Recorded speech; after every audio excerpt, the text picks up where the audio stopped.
Let's look at charitable purpose now. Remember, I told you, you exist as an organization for charitable purpose. So, with regard to charitable purpose, let's come closer to home. The Bombay Public Trust Act of 1950. It is applicable in the state of Maharashtra.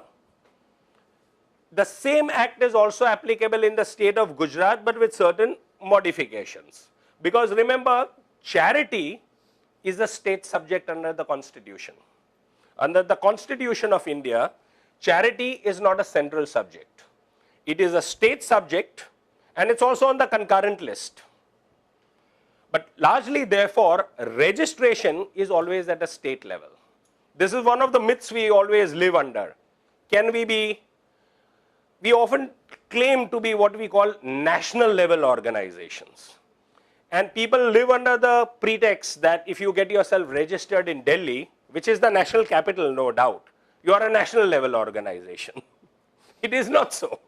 Delhi is a national capital. Registering there doesn't make you a national level organization. So, we'll come to that a little bit later about Delhi and the curiosity of registering yourself in Delhi, etc. We'll take it stage by stage. But let's look at what is charitable purpose.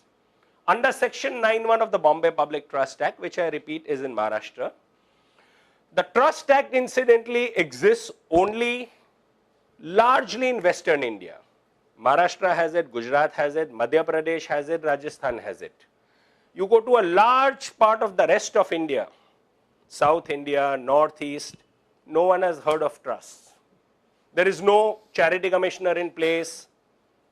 You basically could register under the principles of the Indian Trust Act, and let's come to that a little later. Let's understand charitable purpose first of all.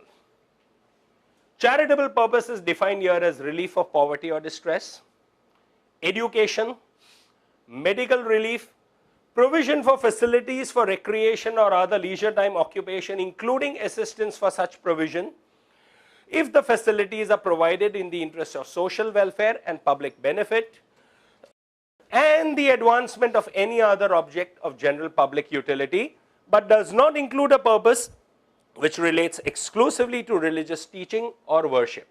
In other words, if your purpose as an organization is exclusively religious teaching or worship, you go into religious purpose. Now, so many of our charitable organizations are sometimes inspired by religious teachings, or like the Ramakrishna Mission and various other such organizations. That's fine. But if your main purpose is exclusively religious teaching or worship, you fall under religious purpose. And in Bombay, as you know, or Maharashtra, you could be registered even as a religious organization. So you want to set up a temple or you want to set up any such, you could be registered as a religious organization. So that is also allowed. But we are referring here to charitable purpose under which many of our NGOs are registered.